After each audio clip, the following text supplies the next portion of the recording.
mensagem da cruz, traz agora a ministração da palavra pelo pastor Cláudio Morandi. Libertos do pecado como feitos filhos de Deus. Vamos abrir as nossas Bíblias em nome do Senhor Jesus Cristo em Gênesis capítulo 4.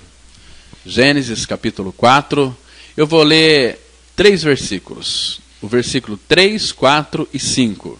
Gênesis capítulo 4. Dos versículos 3 a 5, depois vamos ter uma palavra de oração. Vamos falar sobre este tema: Caim e Abel, atitudes diferentes. Caim e Abel, atitudes diferentes. Vamos, Gênesis capítulo 4, verso 3 e 4, a palavra de Deus diz assim: E aconteceu que no fim de uns tempos, trouxe Caim do fruto da terra uma oferta ao Senhor. Abel, por sua vez, trouxe das primícias do seu rebanho e da gordura deste. Agradou-se o Senhor de Abel e de sua oferta, ao passo que de Caim e de sua oferta não se agradou. Irou-se, pois, sobremaneira Caim, e descaiu-lhe o semblante. Vamos ter uma palavra de oração pedindo que o Espírito Santo de Deus nos oriente nesta reflexão. Vamos orar. Nosso Pai, a nossa alegria é muito grande, porque nós estamos em Tua presença. A Tua presença em nós, ela é real. Obrigado, meu Pai, por ter aberto os nossos olhos para crermos na verdade da Tua palavra. Obrigado porque nós podemos descansar na suficiência de Cristo. Eu te rogo, ó Pai, para que Tu estejas abrindo o nosso coração, nosso entendimento, para que essa verdade seja cada dia mais impregnada e revelada em nossos corações pelo Teu Espírito. Fale com cada um de nós nesta manhã, revele a verdade. Nós precisamos de Ti. Sem a manifestação, sem a revelação do Teu Espírito, nós nada seremos. Faça isso com cada um de nós, meu Pai. E não permita que em nossas mentes paire alguma dúvida. Nós entregamos e pedimos que o Senhor abençoe cada família que está nos ouvindo nesta manhã, para que elas sejam cheias do Teu Santo Espírito e que venha conhecer plenamente a verdade do Cristo crucificado, a obra plena da cruz. Quando lá na cruz nós somos atraídos, incluídos, crucificados e mortos com o Senhor, mas ganhamos a sua vida pela ressurreição, porque juntamente com Ele nos ressuscitou e nos fez assentar nos lugares celestiais em Cristo Jesus. Em nome de Teu Filho Jesus nós oramos. Amém. Queridos, Abel e Caim, eles já haviam nascido aqui fora do paraíso, porque quando Adão coabitou com sua esposa, a Eva, eles já tinham sido expulsos do paraíso. Então, Abel e Caim já nasceram fora do paraíso. Então, aqui também começa a nossa história. Eu e você nascemos também fora do paraíso, porque nós descendemos de Adão e Eva. E nós temos aqui, nas pessoas de Caim e Abel, os primeiros exemplos de um homem do mundo religioso e de um genuíno homem de fé. Por quê? Porque ambos nascidos, como na realidade foram fora do paraíso, e sendo os filhos de Adão, depois da queda, eles nada podiam ter de natural que os distinguisse um do outro. Caim e Abel eram duas pessoas iguais, pecadores, com um coração perverso, eram ambos pecadores, tinham ambos uma natureza perversa, e também nenhum deles era inocente. Eles não nasceram inocentes. Então é bom nós estarmos certos disto, a fim de que a realidade da graça divina e também a integridade da fé possam ser distintamente vistas. Então, irmãos, Caim e Abel, eles eram filhos não do Adão inocente, mas sim do Adão culpado, do Adão que passou pela queda, que havia caído, que havia desobedecido a Deus. Eles entraram no mundo como participantes da natureza de seu pai, caída, arruinada e irremediável. Por isso que, conforme diz o Evangelho de João, capítulo 3, verso 6, Jesus disse que o que é nascido da carne é carne, e o que é nascido do Espírito é Espírito. Nós também, irmãos, nada podemos fazer com relação à nossa carne. O que é nascido da carne é carne. A carne é uma pessoa extremamente separada de Deus por causa do pecado que entrou no mundo, por causa de Adão. E todo ser humano nasce em Adão. Por isso que a obra da cruz ela é fundamental. Porque Deus em Cristo nos tira de Adão e nos coloca em Cristo. E esta filiação, nós vamos perder a filiação de Adão morrendo para a vida adâmica, ou seja, morrendo para o pecado. Nós só podemos, de fato, sermos filhos de Deus quando nós perdemos a nossa natureza, a nossa filiação de Adão, conforme está escrito lá em Romanos, capítulo 7, versículo 4, a Bíblia vai dizer assim: assim, meus irmãos, também vós morrestes relativamente à lei por meio do corpo de Cristo, para pertencerdes a outro, a saber, aquele que ressuscitou dentre os mortos, a fim de que frutifiquemos para Deus. Então, veja aqui, observe com bastante cuidado, que nós morremos para a lei por meio do corpo de Cristo, para nós pertencermos ao outro.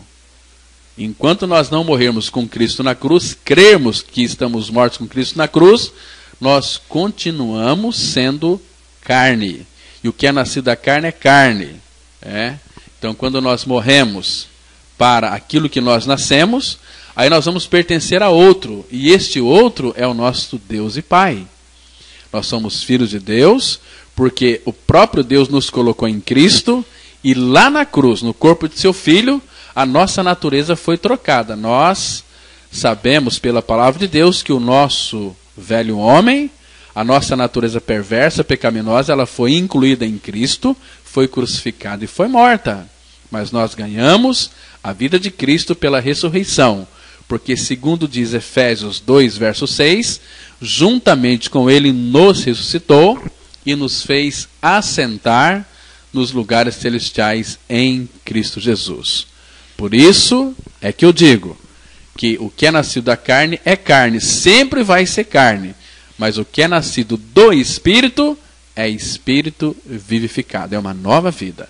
E para sermos nascidos do Espírito, esta obra do Espírito Santo em nos regenerar, ele faz, primeiramente, abrindo os nossos olhos para crermos que nós morremos com Cristo. Aquele que morreu, justificado, está do pecado.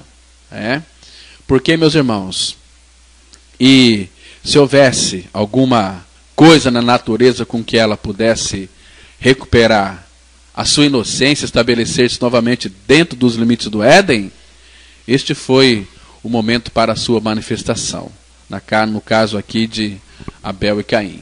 Mas nós vemos pela palavra de Deus que nada disto se deu. Estavam ambos perdidos. Abel e Caim, eles eram carne. E Adão, ele não podia legar nem transmitir a sua fé a seu filho Caim ou mesmo Abel. Porque a sua possessão da fé era simplesmente fruto do amor divino. E havia sido implantada na sua alma por poder divino, e ele não possuía poder divino para comunicar a outrem. Tudo era natural. Adão, ele podia, segundo os meios da natureza, comunicar, mas nada mais do que isso. Era só falar. Ele era uma pessoa também perdida, estava separado de Deus, o pecado havia entrado em Adão.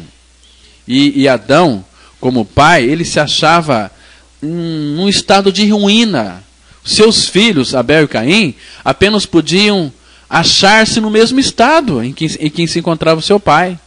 Então, amados, tal qual é o gerador, tal é aquele que dele é gerado. E a Bíblia diz que viveu Adão 130 anos, e ele gerou um filho à sua semelhança, conforme a sua própria imagem. Essa verdade está registrada lá em Gênesis capítulo 5, verso 3. Adão, ele só podia não gerar um filho de Deus, mas gerar um filho segundo era a sua própria semelhança. E a palavra fala que ele viveu 130 anos E ele gerou um filho à sua semelhança, conforme a sua própria imagem, a imagem de Adão, não a imagem de Deus. E tem muita gente dizendo por aí que todo homem que nasce neste mundo tem a imagem e semelhança de Deus. Não tem. Tem a imagem de Adão e de Eva. Se você ler com bastante cuidado, em Gênesis 5, verso 3, vai dizer que Adão gerou um filho à sua semelhança, a semelhança do homem caído, conforme a sua imagem, não conforme a imagem de Deus, porque a imagem de Deus é Cristo. Colossenses vai nos trazer a informação de que Jesus, ele é a imagem do Deus invisível. Então nós só podemos ter a imagem de Deus no nosso coração, na nossa vida, quando temos a Cristo. E o que nós devemos fazer para termos Cristo? Simplesmente crendo que nós estamos crucificados com Cristo. Quando cremos neste fato em nossa morte com Cristo, vivo não mais eu, mas Cristo vive em mim. Irmãos, se nós analisarmos as Escrituras Sagradas atentamente, nós vamos observar que ela contempla toda a raça humana como sendo compreendida debaixo de duas cabeças. No primeiro homem, temos pecado, temos desobediência e temos a morte. Agora, no segundo homem, com H maiúsculo, nosso Senhor Jesus, nele nós temos justiça, nele nós temos obediência e nele nós temos vida. Em 1 Coríntios capítulo 15, verso 49, 1 Coríntios 15, verso 49, a Bíblia vai dizer exatamente isso. Ela diz assim: assim como trazemos a natureza do primeiro, do mesmo modo temos a do segundo. Assim como a maneira de recebermos a natureza do primeiro homem é por meio do nascimento, assim também o modo de recebermos a natureza do segundo homem é por meio do novo nascimento. Então, tendo nascido participante da natureza do primeiro, sendo nascido de novo, participamos da natureza do último Adão. Isso é maravilhoso, irmãos. Depois você pode conferir na sua Bíblia essa verdade. Ela encontra-se em 1 Coríntios, no capítulo 15, no verso 49, que diz assim, deixa eu ler para vocês aqui. Olha só que interessante a palavra. Assim como trouxemos a imagem do que é terreno, devemos trazer também a imagem do celestial. Então isso é muito claro para nós. Nós ganhamos a vida de Cristo quando? Somente quando morremos e ressuscitamos com Ele. Já estou crucificado com Cristo e vivo, não mais eu, mas Cristo vive em mim.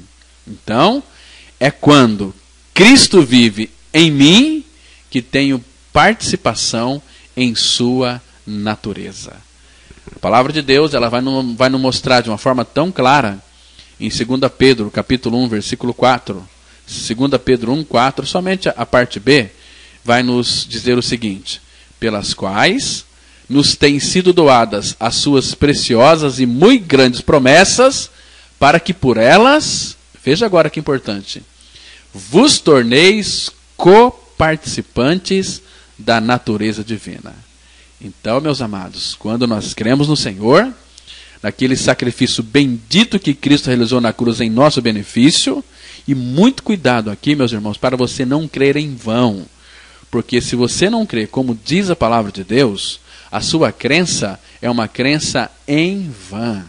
Você pode crer naquilo que não é a verdade, você pode crer numa meia-verdade. Deus não tem compromisso com meia-verdade. Nós só podemos ter e sermos participantes da natureza divina quando, de fato, nós morrermos para o pecado. Em Romanos, capítulo 6, versículo 7, a Bíblia vai dizer assim: porquanto aquele que está morto, justificado está do pecado. Irmãos, não existe outra maneira de sermos justificados do pecado, a não ser participando da morte com Cristo. Nós só podemos participar da vida de Cristo, da ressurreição com Cristo, se em primeiro lugar, morrermos com Ele. Em Romanos 6, verso 6, a palavra de Deus vai dizer assim: sabendo isto, que o nosso velho homem foi com ele crucificado, para que o corpo do pecado seja destruído e não sirvamos ao pecado como escravos. E o versículo 7 fala: porquanto quem morreu ou quem está morto, justificado está do pecado. Você sabia, meus irmãos, que diante desse texto, se ele não for real na sua vida, se você ainda não creu na sua participação na morte de Cristo, você pode ser um crente bastante ativo na sua comunidade, você pode pregar a Bíblia, você pode cantar no louvor, você pode ser um grande ativista, participar de todas as reuniões de orações, ser uma pessoa muito, muito importante na igreja, mas você pode morrer e ir para o inferno. Porque enquanto esta verdade da palavra de Deus não for real na sua vida, aquele que está morto, justificado está do pecado, meus irmãos, se você ainda não é um justificado, e para ser justificado você tem que crer que você morreu com Cristo, você ainda é um pecador por natureza. Então, quando você creu que você morreu com Cristo, a Bíblia lhe dá esta segurança: justificado está do pecado. Aí sim você pode participar genuinamente da natureza divina. Caso contrário, a sua história é a história da religião, é a história de Caim, porque Caim, ele ofereceu ao Senhor uma oferta, quis mostrar a Deus que ele era capaz, irmãos, e Deus não quer o nosso suor. Ele quer que nós, de fato, ofereçamos aquilo que ele estabeleceu, lá para Adão e Eva, em Gênesis 3, verso 21. Quando ali eles haviam pecado, Deus fez vestimenta de peles e os vestiu. Se Deus fez vestimenta de peles, obviamente nós entendemos que houve morte. Deus, para vestir Adão com peles, teve que matar ali um animalzinho, quem sabe um cordeirinho, uma figura de Cristo. Porque sem derramamento de sangue, não há remissão de pecados, diz a palavra de Deus, lá em Hebreus 9, verso 22. Então, Abel, ele estava na mesma condição de pecado em que o seu irmão Caim, mas só que Abel, ele ofereceu um sacrifício ao Senhor, ofereceu um cordeiro, e Caim ofereceu os frutos da terra. Que mal tem, oferecer ao Senhor?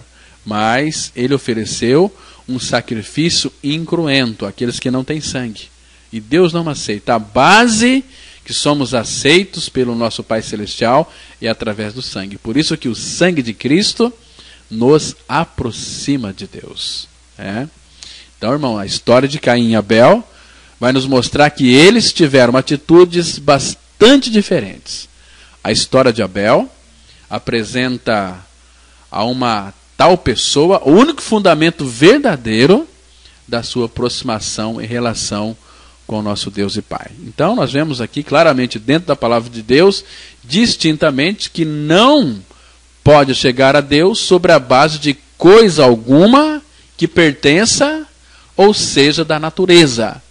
E tem de procurar fora de si mesmo e na pessoa e obra de outra. Então por isso que a base verdadeira e eterna de sua ligação com Deus Santo e verdadeiro e justo é somente oferecendo para ele um animal que o substituísse. Isso que Abel fez. O capítulo 12 de Hebreus é muito interessante. Ele apresenta-nos o assunto do modo mais distinto e compreensível. Vamos dar uma olhada aqui, lá em capítulo 11 de Hebreus, aliás, 11, versículo 4. Hebreus 11, 4, a Bíblia vai dizer assim: pela fé, Abel ofereceu a Deus mais excelente sacrifício do que Caim, pelo qual obteve testemunho de ser justo, tendo a aprovação de Deus quanto às suas ofertas, e por meio dela, também mesmo depois de morto, ainda fala. Está vendo, irmãos? Aqui nos é dito que não foi de modo nenhum uma questão quanto a homens, mas quanto aos seus sacrifícios. Não foi uma questão quanto ao ofertante, mas acerca da sua oferta. Então, amados, aqui está a grande diferença entre Caim e Abel.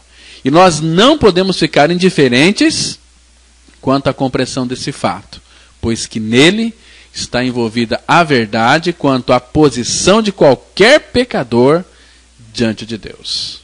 Queridos, a diferença é bastante clara. Caim, ele ofereceu ao Senhor o fruto da terra amaldiçoada. Isso também sem sangue, para remover a maldição. Ou seja, Caim apresentou um sacrifício sem sangue, simplesmente porque ele não cria, não tinha fé.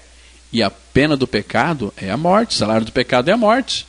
A Bíblia fala, eu já me referi sobre esse texto, em Hebreus 9:22, com efeito, quase todas as coisas, segundo a lei, se purificam com sangue, e sem derramamento de sangue, não há remissão. Então Caim, ele era pecador, e como tal, a morte estava entre si e o Senhor. Porém, na sua oferta não havia reconhecimento algum deste fato. Não havia a apresentação de uma vida sacrificada para cumprir as reivindicações da santidade divina ou corresponder à sua verdadeira condição como pecador. Caim, ele tratou o Senhor como se o Senhor fosse inteiramente igual a ele, que pudesse aceitar o fruto manchado de pecado da terra amaldiçoada. Tudo isto, muito mais, se acha incluído no sacrifício incruento de Caim. Incruento significa sem sangue. E ele mostrou absoluta ignorância com referência às exigências divinas no tocante a seu próprio caráter e condição como pecador perdido e culpado ao estado verdadeiro do terreno cujo fruto presumiu oferecer. Irmãos, sem dúvida, a razão podia dizer: que sacrifício mais aceitável podia um homem oferecer do que aquele que ele tinha produzido pelo labor das suas mãos e o suor do seu rosto? A razão, meus irmãos, e a mente do homem podem pensar dessa maneira, mas Deus, ele pensa de maneira diferente. E a fé, ela pode estar sempre certa de concordar com os pensamentos de Deus. E Deus, ele ensina, e a fé crê que deve haver vida sacrificada. Do contrário, não pode haver aproximação de Deus. É através do sangue que nós podemos entrar na presença de Deus. A presença de Deus está em nós, nós estamos nele. Eu estou em Cristo, Cristo está em mim. Mas, para chegar ali no trono da graça, precisamos do sangue expiatório de Cristo. A palavra de Deus vai nos mostrar de uma forma tão clara, aqui em Hebreus capítulo 10, verso 19, a Bíblia diz o seguinte: tendo, pois, irmãos, intrepidez para entrar no Santo dos Santos pelo sangue de Jesus. Santo dos Santos. Aqui nós temos lições preciosas para tirarmos para as nossas vidas. Vocês se lembram que quando Deus expulsou Adão e Eva lá do Jardim do Éden, a palavra fala que Deus colocou ali querubins, com espadas flamejantes, para guardar o caminho da árvore da vida. Vocês se lembram? Muito bem. Então aquele caminho da árvore da vida ficou fechado. Então o homem não podia mais se chegar a Deus, porque se o homem comesse do fruto da árvore da vida, que era uma figura de Cristo, ele seria um pecador eterno. Mas agora nós vemos aqui nesse texto de Hebreus 10, tendo, pois, irmãos, intrepidez para entrar no Santo dos Santos pelo sangue de Jesus Cristo. E o verso 20 vai continuar dizendo o seguinte: pelo novo e vivo caminho que ele nos consagrou pelo véu, isto é, pela sua carne. Então, aquele caminho da árvore da vida. A árvore da vida era uma figura de Cristo. Hoje nós temos a realidade. Aquele caminho para chegar a Deus, que ficou fechado durante muitos anos, em Cristo ele é aberto. Por quê? Porque Cristo é o caminho. Ele disse lá em João 14,6: eu sou o caminho, a verdade e a vida, e ninguém vem ao Pai senão por mim. Vocês estão me compreendendo, queridos? Que coisa maravilhosa. Por isso que nós temos que ter intrepidez, ousadia para entrar no Santo dos Santos. Santo dos Santos é a presença de Deus, mas pelo sangue de Jesus. Não podemos apresentar sem ele, sem sangue. A base de Deus nos ouvir, através da oração, é pelo sangue de Cristo, pelo novo e vivo caminho que Jesus nos consagrou, pelo véu. E esse véu é a sua carne.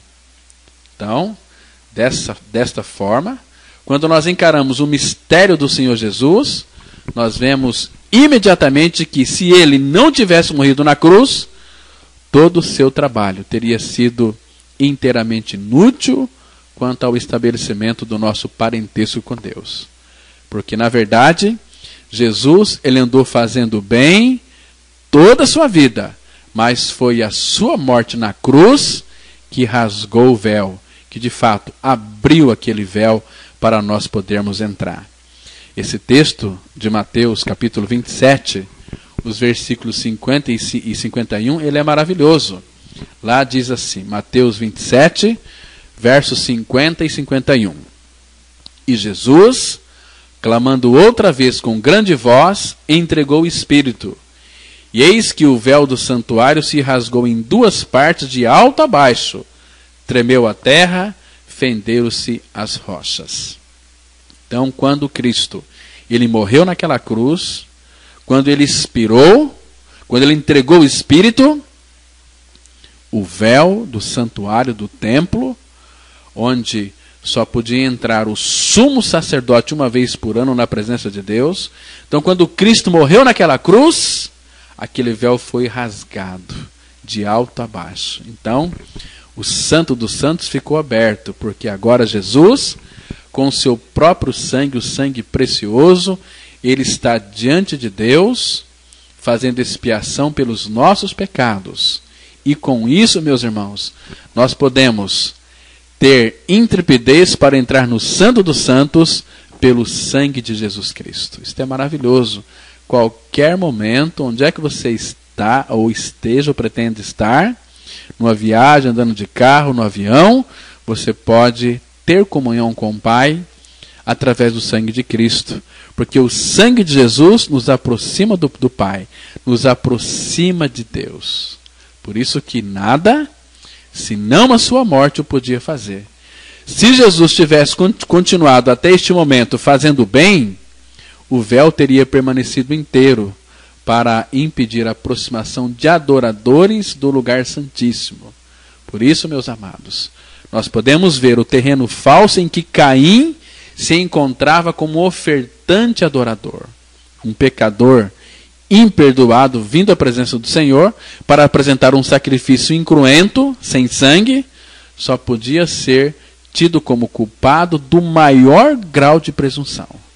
E a maioria das pessoas, mesmo neste estado de pecado, elas têm prazer em se chegar a Deus. Eu conheço, irmãos, tantos crentes que nunca foram libertos do seu pecado, mas, no entanto, eles têm prazer de se chegar a Deus, como um povo que pratica justiça, mas que tem no seu coração perversidade. A palavra de Deus vai nos mostrar em Isaías, capítulo 58, os versículos 1 e 2, ela diz o seguinte, Isaías 58, 1 e 2.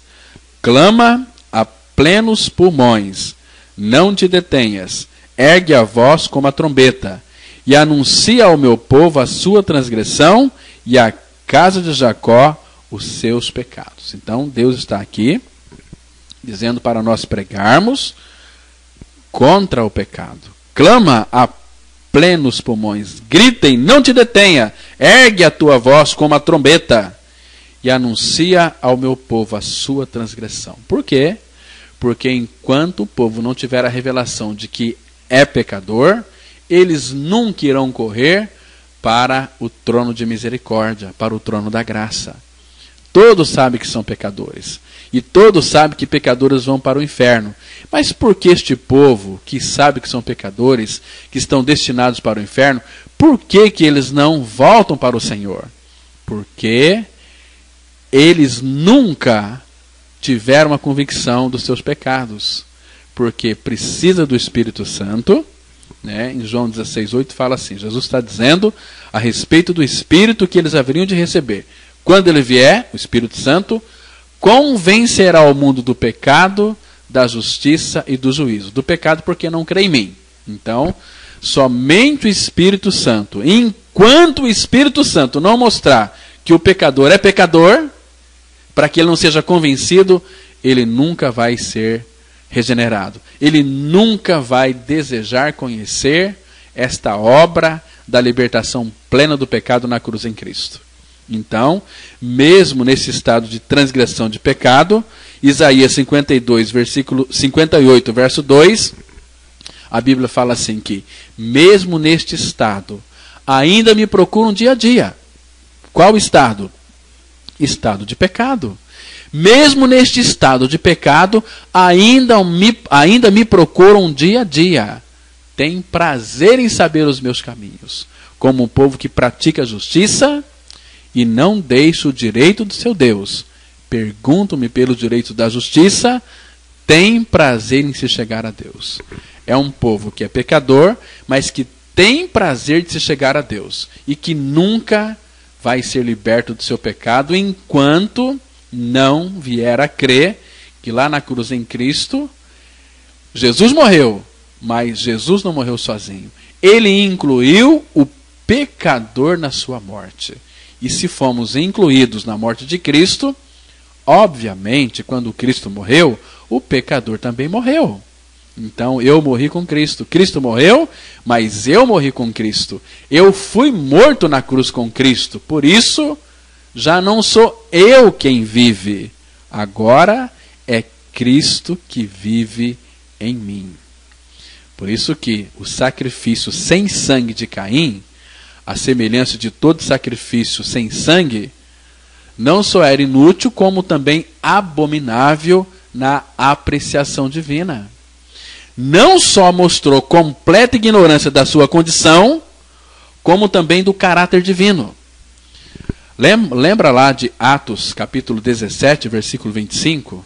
A Bíblia diz assim, que Deus nem é servido por mãos humanas, como se de alguma coisa precisasse. Deus não precisava de todos aqueles frutos que Caim ofereceu para ele, para ser justificado o pecado. Caim era pecador, não é assim?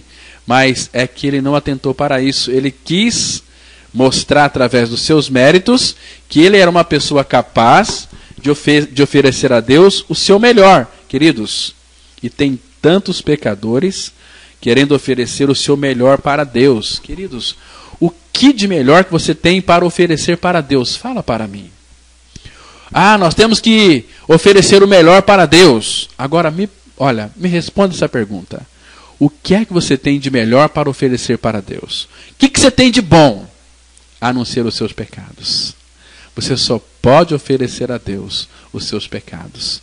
E quando você oferece a Deus os seus pecados, você vai experimentar a verdadeira libertação do seu pecado. A verdadeira libertação.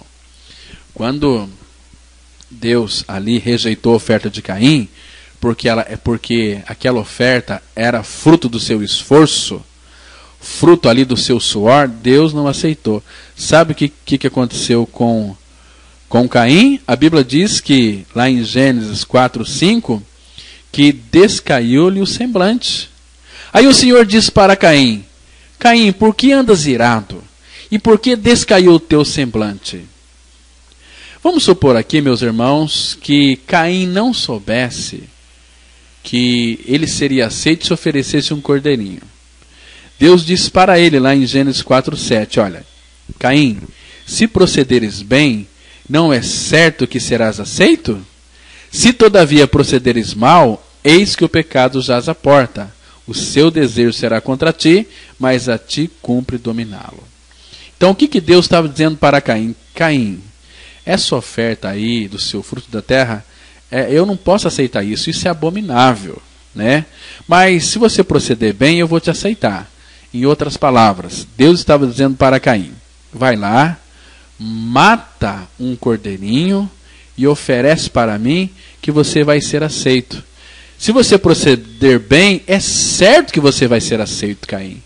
Mas Caim ficou irado, ficou revoltado contra Deus, como todo religioso fica bravo, fica chateado, fica nervoso, fica irritado, né? Então não consegue descansar. E aqui, meus irmãos, Deus, temos que entender uma coisa: Ele não é servido por mãos humanas, como se de alguma coisa precisasse. Atos 17, verso 25. Tem muita gente que diz assim: eu sou servo de Deus. É coisa nenhuma. Se você é servo de Deus, você não é filho de Deus. Nós temos que servir a Cristo, que é o nosso Senhor, e servir a Ele por amor a Ele. Nós não servimos a Deus. Nós somos filhos de Deus. 1 João 3, verso 1, a Bíblia diz assim: vede que grande amor nos tem concedido o Pai, a ponto de sermos chamados filhos de Deus. E de fato, somos filhos de Deus. Aquela parábola do filho pródigo, lá em Lucas 15, a partir do verso 11, vai mostrar que o filho pródigo queria servir o seu pai. Mas o pai falou: não, meu filho, você não vai me servir. Você é o meu filho amado. Toma aqui um anel no seu dedo, melhor roupa, e vamos fazer festa. Porque este meu filho estava perdido e foi achado. Estava morto e reviveu. Filho de Deus não serve a Deus. Por quê? Porque é filho de Deus. Nós servimos a Cristo, que é o nosso Senhor, porque nós somos dele. Ele nos comprou, e nos comprou por bom preço, por um alto preço. Então nós temos que servir a Cristo por amor a Ele. Um serviço voluntário. Olha, eu quero te servir, Senhor Jesus, porque tu me compraste, tu me libertaste do meu pecado, tu me fizeste livre. Eu quero colocar a minha liberdade aos teus pés, para que então eu voluntariamente e por amor a ti, eu e a minha casa, sejamos escravos teus por amor, porque o Senhor não tem me forçado. O Senhor me fez um convite: se alguém quiser vir após mim, a si mesmo se negue, dia a dia tome a sua cruz e siga-me. Só lembrando que Deus não é servido por mãos humanas. Abra depois a sua Bíblia, em Atos 17, 25, que você vai ver essa verdade lá. E nós, muitas vezes, por não conhecermos a palavra de Deus, nós entramos em cada caso que não tem nada a ver com Deus, irmãos. Mas eu quero dizer aqui que Caim, ele pensou que ele podia aproximar-se de Deus desta forma. E todo erro religioso pensa a mesma coisa. Por quê?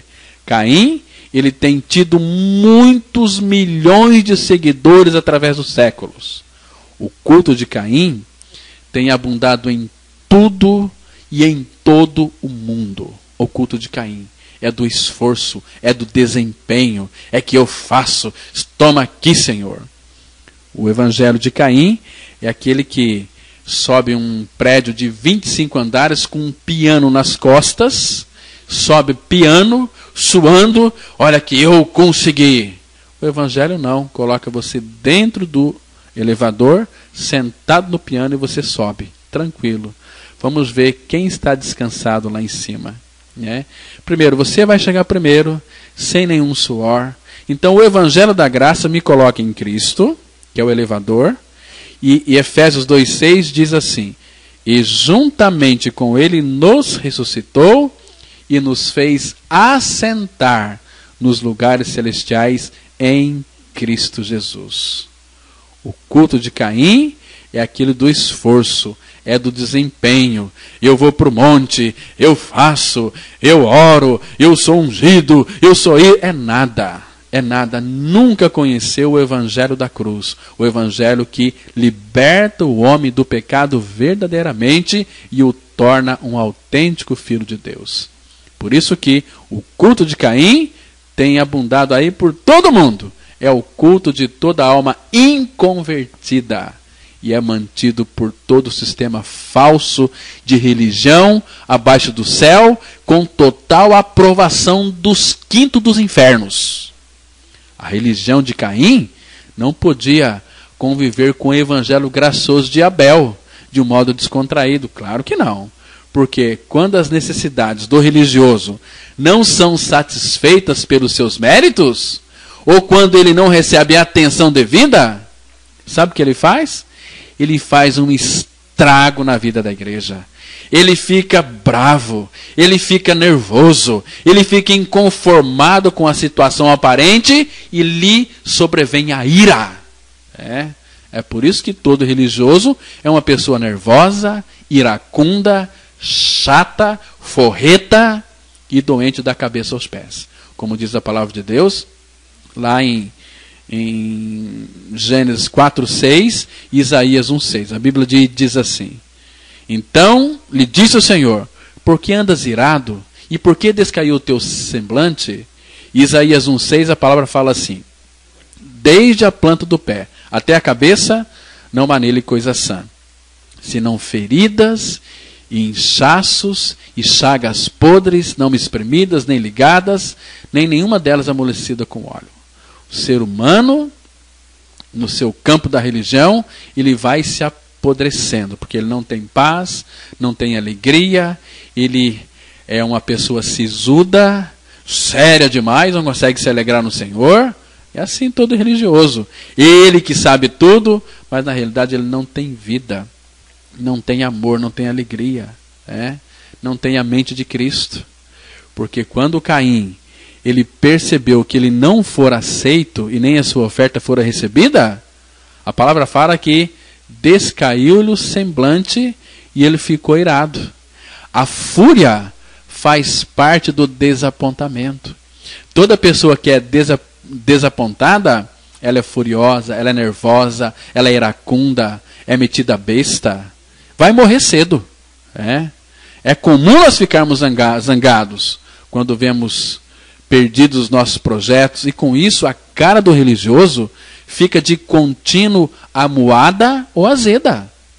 A sensação desse fracasso, diante de tanto esforço, o deixa de fato irritado e indisposto. Alguém disse certa vez com muita sabedoria que, quando uma pessoa se sente rejeitada, apesar de seu grande valor, não é possível que ela conviva bem com alguém que foi aceito sem qualquer merecimento. É por isso, meus irmãos, que a religião, ela não suporta a graça incondicional de Deus. É por isso que Caim matou Abel. Por quê? Porque, segundo diz 1 João 3, verso 12, porque as suas obras eram más e as de seus irmãos justas. Obras más. Aquilo que Caim fez, a Bíblia diz que é obra má. Ele pegou o melhor da terra, o fruto lá da sua plantação, porque ele era um lavrador, encheu o seu cesto de batata, de melão, de abóbora, de frutos, as melhores, e colocou diante de Deus. Isso é maligno, porque a base que Deus nos aceita é através do sangue. E quando cremos que naquele sacrifício bendito de Cristo, que fomos atraídos, incluídos, crucificados e mortos, o Pai nos aceita. Deus nos fez agradáveis a si mesmo em Cristo. Deus ficou satisfeito com aquilo que Cristo fez lá na cruz por mim e por você. Então, se Deus está satisfeito, nós também devemos ficar satisfeitos. Você foi aceito. Deus não vai lhe aceitar, você já foi aceito. Tem muita gente aí pedindo perdão de pecados. Deus não vai perdoar nunca mais. Sabe por quê? Porque Ele já perdoou e não me esquece mais. E não se lembra mais, aliás. Ele esquece. Quando Deus perdoa, Ele esquece. Ele diz que dos seus pecados não me lembro mais. Ele já nos perdoou plenamente e totalmente.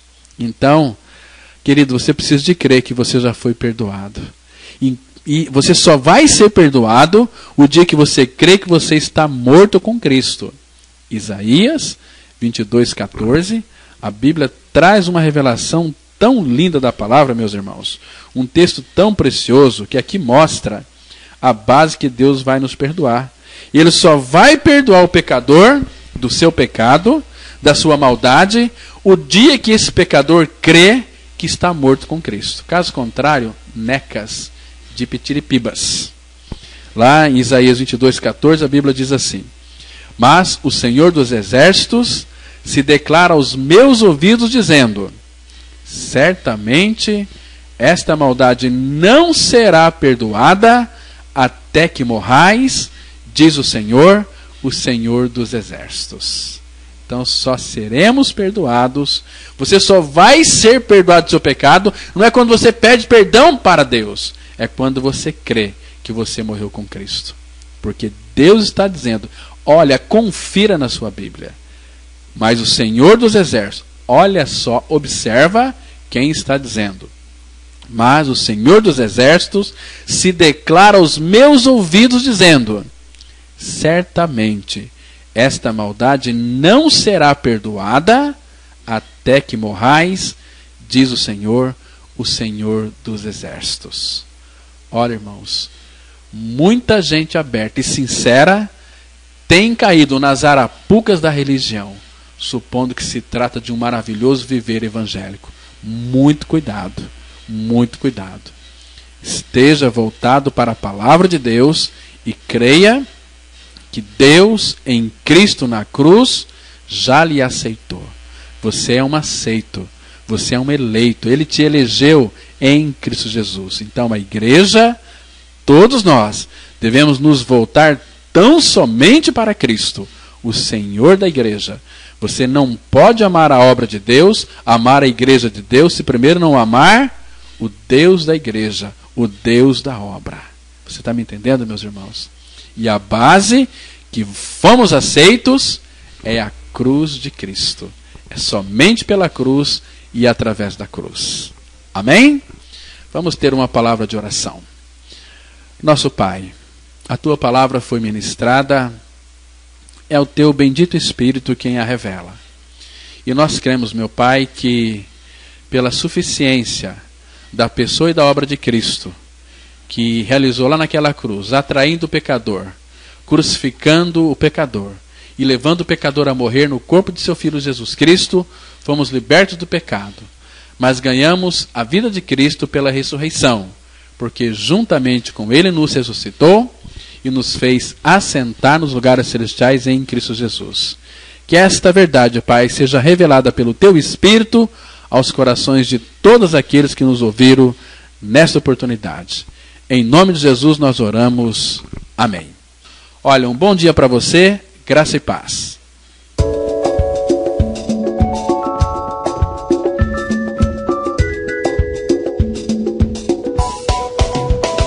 Caso queira receber maiores informações sobre esta palavra, ligue para 3215-7508.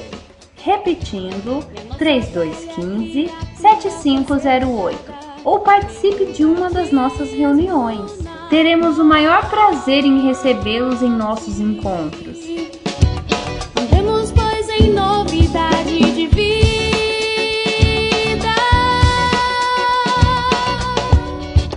Atenção para os dias e horários das reuniões, que são todas as quintas, às 20 horas e todos os domingos, às 9 e às 19 horas. Eterna em Cristo Jesus, nosso Senhor. A Igreja Batista Palavra da Cruz está situada com um templo na rua Jequitibá 244, na Vila Ideal, próximo ao estádio do Teixeirão. Em Cristo Jesus, nosso Senhor.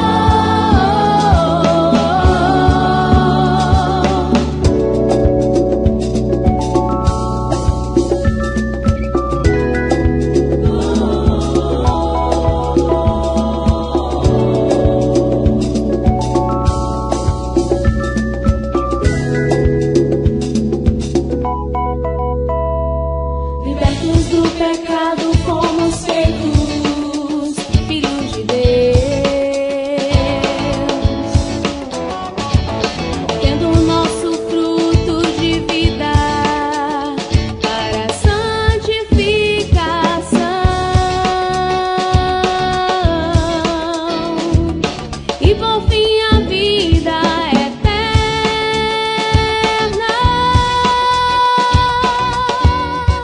Tenham todos um bom dia e estejam com a graça e a paz de Cristo.